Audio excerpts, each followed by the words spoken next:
नमस्कार, नवतेज टीवी देख रहे हैं आप और मैं आपके साथ हूं चंदा यादव। बुलेटिन की शुरुआत करेंगे। प्रधानमंत्री नरेंद्र मोदी आज अपने संसदीय क्षेत्र वाराणसी के दौरे पर हैं।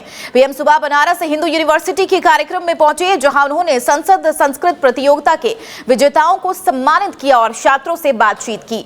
इसके बाद पीएम मोदी संत गुरु रविदास के 647वें जयंती समारोह में शामिल हुए हैं और संत रविदास की प्रतिमा का अनावरण किया। इस दौरान कार्यक्रम में यूपी के सीएम योगी आदित्यनाथ भी मौजूद रहे। पीएम वाराणसी को 14,000 करोड़ की सौगात देंगे और कई परियोजनाओं का उद्घाटन और शिलान्यास भी करेंगे। काशी केवल हमारी आस्था का तीर्थ ही नहीं है, ये भारत की शाश्वत चेतना का जागृत केंद्र है। एक समय था जब भारत की समृद्धि गाथा पूरे विश्व में सुनाई जाती थी। इसके पीछे भारत की केवल आर्थिक ताकत ही नहीं थी, इसके पीछे हमारी सांस्कृतिक समृद्धि भी थी, सामाजिक और आध्यात्मिक समृद्धि भी थी। काशी जैसे हमारे तीर्थ और विश्वनाथ धाम जैसे हमारे मंदिर ही राष्ट्र की प्रगति की यज्ञशाला हुआ करती थी। यहां साधना भी होती थी, शास्त्रार्थ भी होते थे। दिल्ली के सीएम अरविंद केजरीवाल को ईडी की ओर से 7वां समन जारी हो गया है। आम आदमी पार्टी लंबे वक्त से पार्टी के संयोजक केजरीवाल की गिरफ्तारी की बात बोल रही है। खुद सीएम अरविंद केजरीवाल ईडी के समन को अवैध बताकर केंद्र सरकार पर सरकारी एजेंसियों के दुरुपयोग का आरोप लगा रही है। वहीं 2024 के लोकसभा चुनाव के लिए जैसे ही आप और कांग्रेस ने कई राज्यों में साथ लड़ने का फैसला किया, तब से आम आदमी पार्टी यह दावा कर रही है कि अरविंद केजरीवाल को गठबंधन तोड़ने की धमकी दी जा रही है। आम आदमी पार्टी ने दावा किया है कि अगर आप और कांग्रेस का गठबंधन नहीं टूटा तो अरविंद केजरीवाल को 3 से 4 दिन में गिरफ्तार कर लिया जाएगा। पार्टी का दावा है कि भाजपा केजरीवाल की गिरफ्तारी की धमकी दे रही है। जब से यह खबर आई है कि आम आदमी पार्टी और कांग्रेस एक साथ आकर अपनी सीटों के बंटवारे पे आम सहमति बना चुके हैं और आज या कल में ही इसकी अनाउंसमेंट होने वाली है, ये बात खबरों में चल रही थी। अचानक हमारे पास 2 बातें हो रही हैं। एक, ईडी का 7वां नोटिस अरविंद केजरीवाल जी को सोमवार के लिए आ जाता है और साथ साथ हमें बहुत विश्वस्त लोगों से ये जानकारी मिल रही है कि अब ईडी नहीं, सीबीआई भी अरविंद केजरीवाल जी को गिरफ्तार करने के लिए कदम बढ़ा रही है। खबर जयपुर से है, जहां जोशी मार्ग झोटवाड़ा इलाके में पीएनबी बैंक में लूट के इरादे से सुबह 9:45 बजे 2 बदमाश दाखिल हुए और हथियारों के बल पर लूट की कोशिश की। इस दौरान बदमाशों ने बैंक कैशियर को गोली मार दी, जिसके बाद घायल कैशियर को ट्रॉमा अस्पताल में भर्ती कराया गया। वहीं हंगामा होने के बाद फरार होने की कोशिश कर रही एक बदमाश को भीड़ ने पकड़ लिया। खबर है कि दूसरे फरार बदमाश तब तक की पुलिस पहुंच चुकी है और फिलहाल पूरे घटनाक्रम की जांच भी की जा रही है। खबर सहारनपुर से है, जहां मां शाकंभरी विश्वविद्यालय का पहला दीक्षांत समारोह आयोजित किया गया। दीक्षांत समारोह में यूपी की राज्यपाल आनंदीबेन पटेल मौजूद रहीं। राज्यपाल ने छात्र छात्राओं को सम्मानित किया और आंगनबाड़ी कार्यकर्त्रियों को किट वितरित किए हैं। इसके अलावा उन्होंने पहली कक्षा के छात्र छात्राओं को स्कूल बैग और फल देकर पढ़ने के लिए प्रेरित किया। इस दौरान विश्वविद्यालय की कुलपति एच.एस. सिंह ने मौजूद छात्र छात्राओं को शपथ भी दिलवाई। राज्यपाल आनंदीबेन पटेल ने कहा कि देश में बच्चों को पढ़ने के लिए, शोध के लिए और इंफ्रास्ट्रक्चर के लिए जो विश्वविद्यालय A+ की रैंकिंग प्राप्त कर रहे हैं, उनको 100 करोड़ रुपए देने की घोषणा की है, ताकि छात्र देश के विकास में और उन्नति में अपना योगदान दें। आगामी लोकसभा चुनाव को देखते हुए तमाम पार्टियां तैयारियों में जुट गई है। वहीं बीजेपी प्रदेश अध्यक्ष सीपी जोशी इस दौरान चित्तौड़गढ़ पहुंचे, जहां उन्होंने आमजन से जन सुनवाई करके उनके समस्याओं के समाधान का आश्वासन दिया। इस दौरान सांसद सीपी जोशी ने कांग्रेस पर हमला बोला, कहा कि कांग्रेस एक डूबता हुआ जहाज है जिसमें अब कोई सवार नहीं होना चाहता। इसलिए कांग्रेस पार्टी के कई नेता देश के प्रधानमंत्री नरेंद्र मोदी की नीतियों से प्रभावित होकर भाजपा में शामिल हो रहे हैं। देखिए, कांग्रेस एक डूबता हुआ जहाज है, ना नीति है, ना नेतृत्व है, ना उनकी नीयत है। इसीलिए आप देखिए कि राहुल गांधी जी जो कांग्रेस के नेता है, उनके इर्द गिर्द जितने युवा नेता थे सब लोग उनको छोड़कर चले गए। और जहाँ जहाँ यात्रा जाती है, यात्रा निकलने के बाद और लोग उनको पार्टी छोड़कर वो कहीं न कहीं कांग्रेस पार्टी का दामन छोड़ना चाहते हैं। तो इससे स्पष्ट है कि कांग्रेस के ऊपर से जनता का विश्वास उठ चुका है। विश्वास है तो सिर्फ और सिर्फ नरेंद्र मोदी जी के ऊपर, भारतीय जनता पार्टी के ऊपर, क्योंकि जो कहा वो करके दिखाया। इसीलिए सब लोगों का रुझान, सब लोगों का विश्वास, इस देश के गरीब का विश्वास हो, किसान का विश्वास हो, महिला का विश्वास हो, युवा का विश्वास हो, अगर किसी के प्रति है वो तो सिर्फ और सिर्फ नरेंद्र मोदी जी के प्रति है। अलवर की पूर्व विधायक ज्ञानदेव आहूजा ने लोकसभा चुनाव के लिए अजमेर से चुनाव लड़ने की इच्छा जाहिर की है। उन्होंने कहा है कि अजमेर से जीतने के बाद वे यहां औद्योगिक विकास करवाएंगे। ज्ञानदेव आहूजा ने इसके लिए प्रधानमंत्री नरेंद्र मोदी, गृह मंत्री अमित शाह और भाजपा अध्यक्ष जगत प्रकाश नड्डा, राजस्थान प्रभारी अरुण सिंह और प्रहलाद जोशी को ईमेल के माध्यम से आवेदन कर अजमेर और अलवर से लोकसभा टिकट की दावेदारी की है। उन्होंने बताया कि वह गौशालाओं का फेडरेशन बना रही है और इसकी शुरुआत वह अजमेर से ही करेंगे। राजनीति में छल कपट बहुत चलता है, लेकिन मैं छल कपट से परे हूँ। और अजमेर में लोकसभा चुनाव के लिए मैं दावा नहीं करता। मैं सिर्फ इतना ही निवेदन करता हूँ कि मैंने जो 3-4 लाइनों का मेल किया है माननीय मोदी जी को, माननीय अमित शाह जी को, माननीय राष्ट्रीय अध्यक्ष नड्डा साहब को और बाकी माननीय प्रहलाद जोशी, माननीय अरुण सिंह जी वगैरह 7 मेल किए। उसमें लिखा है कि मेरा जन्म 1/10/50 है और मैं सक्षम हूँ शारीरिक रूप से चुनाव लड़ने के। और मैं 2 जगह के लिए दावा करता हूँ, अजमेर और अलवर। अलवर का मैं रहने वाला हूँ, अजमेर में मैं निःशुल्क से जीत सकता हूँ। अजमेर ज़िले में ब्यावर में मेरा जन्म हुआ है, इसलिए मैं इस दावे को अजमेर ज़िले के साथ जोड़ रहा हूँ। और इसका कहना उनको उस मेल में किया है। दूसरी लाइन लिखी है कि मैं निःशुल्क से विजयी होऊंगा, विजयी होकर के पार्टी की झोली में सीट डालूंगा। 2 लाइन और लिखी है, पार्टी इस संबंध में जो सर्वे करवाना चाहे डिजिटल या भौतिक फील्ड में जाकर, मैं उस विश्वास को जीत सकने की स्थिति में हूँ। खबर यूपी के अलीगढ़ से है, जहां थाना बन्ना देवी के 3 पुलिसकर्मियों ने आरएसएस के कार्यकर्ताओं को हिरासत में लेकर जेल भेज दिया है, जिससे आक्रोशित आरएसएस कार्यकर्ताओं ने थाने का घेराव करते हुए दोषी पुलिसकर्मियों के खिलाफ कार्रवाई करने की मांग की है। कार्यकर्ताओं का आक्रोश है और पुलिस ने उनको पूजा स्थल से जबरन उठाकर हवालात में डाल दिया। वहीं एसपी सिटी ने मौके की नजाकत को देखते हुए तीनों दरगाहों को तत्काल रूप से लाइन हाजिर कर दिया है। राजमेहर कॉलोनी का निवासी मैं राष्ट्रीय स्वयंसेवक संघ का महानगर सेवा प्रमुख का दायित्व मेरे पास में, और पुलिस जिसमें 3 दरोगा और 6 सिपाही और 1 महिला पुलिस भी थी। ये मेरे घर पर गए, मेरी पत्नी से इन्होंने पूछा कहाँ है, मैं पूजा में बैठा तो इन्होंने कहा जब पूजा बैठे हुए तो इन्होंने 2-4 मिनट इंतजार किया होगा। फिर मेरी पत्नी ने कहा कि तुम आए हुए तो मैंने कह दो उनसे इंतजार कर लें। इन्होंने इंतजार नहीं किया, सीधे मुझे पूजा पे से उठा दिया। रामायण पढ़ रहा था, वीडियो मौजूद है। हाँ, सीधे पूजा से खींचा है और वहीं पर ये सब जूते पहने हुए गए थे मेरे पूजा करने। कौन से दरोगा जी थे, क्या नाम है जी? नाम क्या है दरोगा जी का? अरविंद नाम है एक दरोगा, एक अजय है और एक राज की बिना ड्रेस में थे। क्यों, वजह क्या थी, क्यों गए थे? कोई अभी तक नहीं मालूम क्या वजह है, मुझे जानकारी नहीं है, उनको जानकारी बताने के हमारे पास कोई जानकारी है। इसी तरह देखिए, एक कोर्ट के आदेश का तामील करवाने के लिए 3 एसआई लोग एक व्यक्ति के घर पे गए थे। वहाँ ऐसी बात सामने आई थी कि उनके द्वारा आदेश तामील कराते हुए एक कुछ अभद्र व्यवहार प्रकट किया गया है। इसी के चलते जो आरएसएस के कुछ लोग थे, उन्होंने थाने पर अपनी शिकायत दर्ज कराने के लिए यहाँ पर आए थे।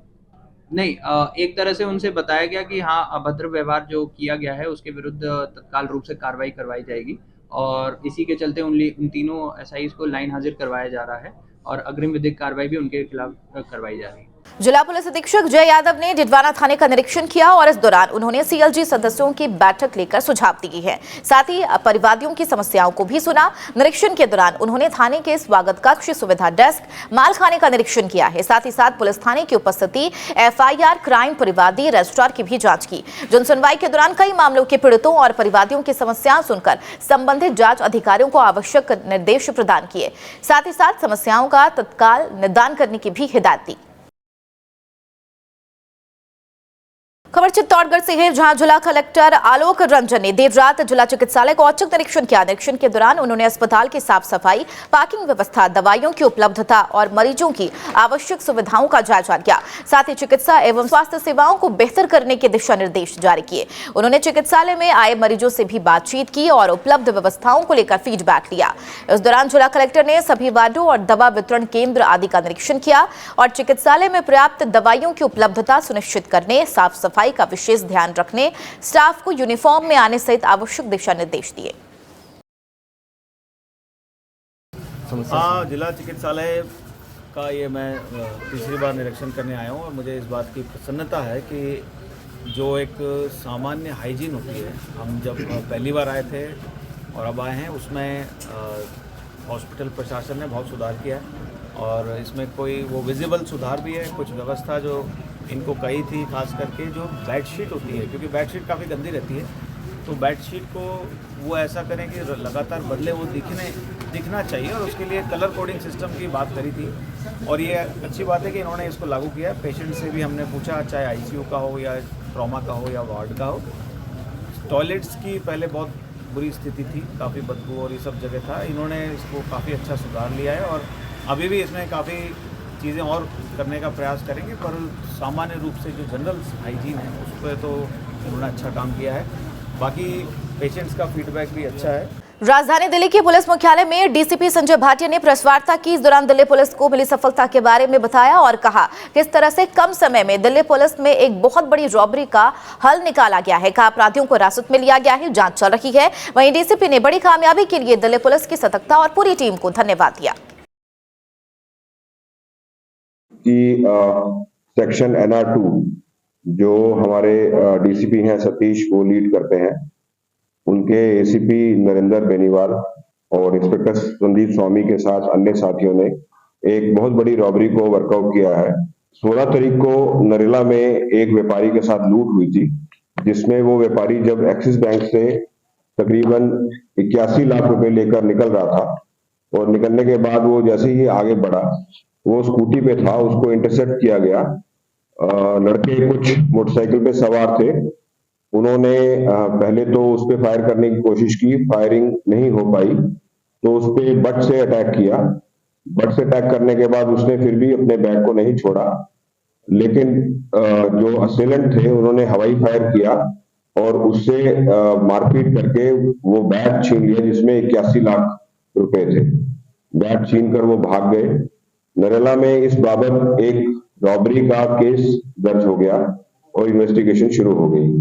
इसकी सूचना क्राइम ब्रांच को भी मिली और हमारी टीम जो NR2 की इंस्पेक्टर संदीप स्वामी, एसीपी नरेंद्र और डीसीपी सतीश और उनके अन्य साथी, इन्होंने भी काम करना शुरू किया तो हजारों जो है सीसीटीवी कैमरास खंगाले गए। इसमें काफी मेहनत मशक्कत करके और काफी इंफॉर्मेशन गैदर करने की कोशिश की। हमारे पास जो भी पुरानी इंफॉर्मेशन थी या पुराने हमारे पास क्रिमिनल्स के रिकॉर्ड्स थे वो भी हम लोगों ने खंगाले और दूसरी टेक्निकल इन्वेस्टिगेशन जो पॉसिबल थी वो भी की। तो तमाम ट्रेडिशनल मेथड्स और नए मेथड्स को हम लोगों ने यूज करके फाइनली जीरो इन किया। हम लोगों ने अब गैंग को आइडेंटिफाई कर लिया और कल जो है रात को हमने 3 लोगों को अरेस्ट किया है। कुशीनगर के एक स्कूल में उस वक्त हड़कंप मच गया जब करीब दर्जन बच्चे बीमार पड़ गए। मामला खड्डा ब्लॉक के शिवदत्त छपरा स्थित कंपोजिट पूर्व माध्यमिक विद्यालय का है, जहां मिड डे मील खाने से बीमार 20 बच्चे गंभीर रूप से कोटवा स्थित सीएचसी में भर्ती करवाए गए हैं। घटना की सूचना मिलते ही अधिकारियों के हाथ पांव फूल गए और आनंद फानन में सीएचसी अधिकारियों ने बच्चों के हालत की जानकारी ली है। सीएमओ ने बताया कि इलाज के बाद सभी बच्चे खतरे से बाहर बताए जा रहे हैं। जैसे हमको सूचना प्राप्त हुई है यहाँ पे कुछ बच्चे यहाँ पे कुछ स्कूल माध्यमिक विद्यालय था, वहाँ पे एमडीएम से कुछ बच्चों को फूड पॉइजनिंग हुई थी। तो यहाँ पे अभी 17 बच्चे हमारे पास हैं, जिसमें से कुछ बच्चे सीरियस में हैं, तो उनको हम मैनेजमेंट कर रहे हैं, ट्रीटमेंट चल रहा है बच्चों को। खबर यूपी से है, जहां महाराजगंज सोनौली सीमा पर 5 करोड़ रुपए के चरस की खेप के साथ नेपाल के एक आरोपी को गिरफ्तार किया। बताते चलिए, भारत नेपाल के सोनौली सीमा पर एक युवक के पास करीब 10 किलो चरस बरामद हुआ है। नेपाली युवक सरहद पार कर भारत में प्रवेश कर रहा था और इस दौरान एसएसबी और पुलिस की संयुक्त टीम ने युवक को गिरफ्तार कर लिया और पुलिस ने एनडीपीएस एक्ट में केस दर्ज कर लिया है। आज दिनांक 22 फरवरी 2024 को थाना सोनौली पुलिस व एसएसबी की संयुक्त चेकिंग में भारत नेपाल अंतर्राष्ट्रीय सीमा पर एक नेपाली नागरिक को गिरफ्तार किया गया है, जिसके पास से लगभग 10 किलो चरस बरामद हुई है। इसकी अंतर्राष्ट्रीय बाजार में कीमत लगभग 5 करोड़ बताई जा रही है। इसमें एनडीपीएस एक्ट के तहत अभियोग पंजीकृत किया गया है तथा आरोपी से अभी थाना पुलिस व एसएसबी द्वारा पूछताछ भी की जा रही है और जल्दी ही इस खेप के सोर्स और डेस्टिनेशन के बारे में जानकारी कर अग्रिम विधिक कार्रवाई की जाएगी। बढ़ेंगे आगे, खबर अलवर से है, जहां एसीबी की टीम ने पटवारी को 20,000 रुपए की रिश्वत लेते हुए गिरफ्तार कर लिया है। बताया जा रहा है कि पटवारी ने नामांतरण खोलने के एवज में रिश्वत की मांग की थी, जिसके बाद परिवादी ने एसीबी ऑफिस जाकर शिकायत दर्ज कराई, जिसका एसीबी ने सत्यापन करवाया और मामला सही पाए जाने पर कार्रवाई को अंजाम दिया। कल दोपहर में हमारे से परिवादी सुंडाराम ने ऑफिस में मेरे समक्ष उपस्थित होकर एक लिखित शिकायत करी कि उनकी पत्नी के नाम 4 बिस्वा भूमि का नामांतरण कराए जाने के लिए हल्का पटवारी राणोट तहसील मुंडावर श्री मनोज कुमार द्वारा 30,000 रुपये रिश्वत की मांग की जा रही है। हमने कल शाम को इसका डिमांड का वेरिफिकेशन कराया। हमारे परिवादी की रिक्वेस्ट पर उसने 30,000 से कम करके 20,000 रुपये की डिमांड करी। आज उनको पैसे देने के लिए बुलाया था। हमने अपना ट्रैप प्ले किया और हल्का पटवारी राणोट श्री मनोज कुमार को 20,000 रुपये परिवादी से मांग कर प्राप्त करने के पश्चात रंगे हाथों हमने पकड़ा है। अलवर में नगर निगम ने मांस मछली की दुकानों पर ताबड़तोड़ कार्रवाई करते हुए अतिक्रमण वाली दुकानों को हटाने का काम किया है। नगर निगम आयुक्त तो मनीष फौजदार ने बताया, जिला कलेक्टर सभागार में मीटिंग के दौरान जिला कलेक्टर के निर्देश पर यह कार्रवाई की गई है। बताते चले, शहर में मांस बेचने की 34 दुकानें हैं जिनमें अवैध रूप से मांस बेचा जा रहा है, जिन पर कार्रवाई करते हुए उन दुकानों को हटाने के निर्देश दिए गए। निगम आयुक्त ने बताया कि जो दुकानें नियमों के मुताबिक चल रही है उनको 1 महीने में लाइसेंस दिए जाएंगे। आज माननीय जिला कलेक्टर महोदय की अध्यक्षता में मीटिंग हुई, जिसमें एसपी साहब भी और हमारे एडिशनल एसपी साहब और एडीएम सिटी साहब भी मौजूद थे और नगर निगम की ओर से नगर निगम के अधिकारी कर्मचारी मौजूद थे। इस दौरान जो है मीटिंग के उपरांत ये तय किया गया कि जो सर्वे कराया गया है, 34 ऐसी शहर में दुकानें हैं जो अवैध रूप से संचालित हैं, जिनके द्वारा लाइसेंस नहीं लिए गए। इनमें से जो रोड साइड चलाई जा रही है, जिनके पास खुद की पुख्ता दुकान नहीं है, उनको हमने डायरेक्शन दिए हैं कि उसको हटा लें और उनको लाइसेंस भी नहीं मिल सकता क्योंकि ऑनर वो स्वयं नहीं है, रोड पर जो है ठेले पर यानी किसी तरह चला रहे हैं। और जिन लोगों ने आवेदन किया, जिनकी स्वयं की दुकान है और नियम के अंतर्गत आती है, तो उनको लाइसेंस जारी किए जाएंगे। उनको 1 महीने का समय दिया है, लेकिन इसके दौरान हम लोगों ने उनको डायरेक्शन दी कि वो सारे के सारे नियम जो होते हैं उनकी पालना सुनिश्चित करें, जिसमें सारे लोग ये ध्यान रखें कि पर्दे के अंदर बेचें, किसी प्रकार का जो है मांस का प्रदर्शन ना करें, मच्छी का प्रदर्शन ना करें और जो अवशिष्ट पदार्थ है वहां न फेंकें। अगर ऐसी काम करता हुआ कोई पाया जाएगा, कोई भी दुकानदार हो, उसके विरुद्ध हम लोग जब्ती की कार्रवाई करेंगे और सीलिंग की कार्रवाई करेंगे। खबर डूंगरपुर से है, जहां पुलिस ने 6 साल के मासूम से दुष्कर्म करने के मामले में आरोपी युवक को गिरफ्तार कर लिया। जानकारी के मुताबिक आरोपी ने चॉकलेट का लालच देकर मासूम को अपनी हैवानियत का शिकार बनाया है, जिसके बाद जैसे ही इसकी जानकारी परिवार को लगी तो आरोपी के खिलाफ मामला दर्ज कराया गया। दिनांक 21/2/2024 को प्रार्थना द्वारा थाने पर उपस्थित होकर के एक रिपोर्ट पेश की गई, जिसमें बताया गया कि उसकी 6 साल की बच्ची के साथ में हीरा पिता कना डामोर द्वारा चॉकलेट के बहाने बहला फुसला कर बुला करके कमरे में ले जा करके उसके हाथ बलात्कार किया गया, जिस पर मामले की गंभीरता देखते हुए प्रकरण दर्ज किया गया तथा प्रकरण का अनुसंधान वृत्ताधिकारी सिमलवाड़ा सुरेश डबरे द्वारा स्वयं जिम्मेले प्रारंभ किया गया तथा अपहर्ता का मेडिकल कराया गया बोर्ड से और मामले की गंभीरता को देखते हुए श्रीमान पुलिस अधीक्षक महोदय राजश्री वर्मा द्वारा निर्देशन दिए गए तथा अतिरिक्त पुलिस अधीक्षक महोदय निरंजन चांद द्वारा भी निर्देशन दिए गए कि इसमें अभियुक्त को जल्द से जल्द गिरफ्तार किया जाए। खबर कोटा से है, जहां जवाहर नगर क्षेत्र के डीएवी रोड पर बदमाशों ने देर रात कोचिंग के छात्रों से मारपीट की है, जिससे छात्रों के सिर में गंभीर चोटें आ गई। जानकारी के मुताबिक मुखर्जी मैदान पर एक दिन पहले क्रिकेट के खेल के दौरान झगड़ा होने पर कोचिंग छात्र पुष्पांशु कुमार ने पुलिस को फोन कर दिया था। इसी बात पर बदमाशों ने हमला कर दिया, जिसके बाद पुलिस ने छात्र की शिकायत पर मामला दर्ज किया। के आसपास जब वहाँ का जो जिम्नास्टिक सिखाता है उसके कोच ने बॉल जली गई थी किसी बच्चे की, तो वो जो बॉल मांगने गया तो वो नहीं दे रहा था, तो उनकी कुछ बहस हो गई, तो उन्होंने लठ निकाल के उस लड़के को मार दिया। उस लड़का का यहाँ पे भूल गया था, तो फिर मैं देखा कि वहाँ पे बहुत भीड़ हो गई, तो मैं पुलिस बुला दिया। वो धर्मेंद्र सर जो चौकी पे बैठे रहते हैं, मेरे कॉल हिस्ट्री भी है, फिर दिखा दूँगा कॉल हिस्ट्री भी।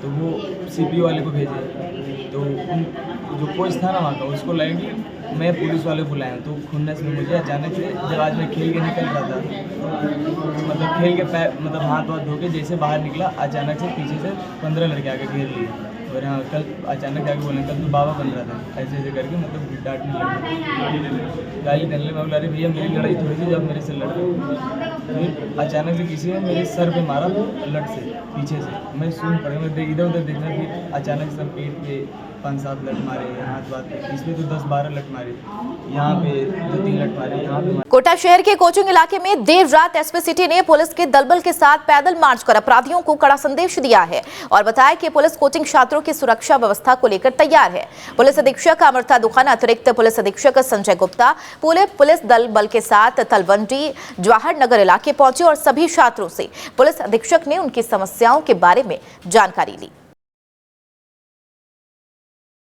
आज हम जहाँ पर भी सभी हॉस्टल्स और कोचिंग इंस्टीट्यूट से अपने लैंडमार्क सिटी कुल्हाड़ी, विज्ञान नगर, राजीव गांधी नगर, विज्ञान जवाहर नगर, इधर सब जगह हम राउंड ले रहे हैं। अपने पूरे जातियों के साथ राउंड ले रही हूँ। एक तो मुझे मौका मिल रहा है बच्चों के साथ इंटरेक्ट करने का, दूसरा मैं सारी चीज़ें की क्या सुरक्षा दृष्टिकोण से हम क्या बेहतर बना सकते हैं, कहाँ पर जैसे हम CCTV कैमराज लगा सकते हैं, कहाँ पर हमें CPOs की ज़रूरत है, क्योंकि अगर ये जैसे कई एरियाज ऐसे जो CCTV कैमरे से अगर हमारे कवर्ड है ही नहीं, हमने देखा हॉस्टल्स देखे तो हॉस्टल के अंदर CCTV कैमरा लगे हुए हैं, वो कवर्ड है, बाहर नहीं है, बाहर भी इतना ही महत्वपूर्ण है।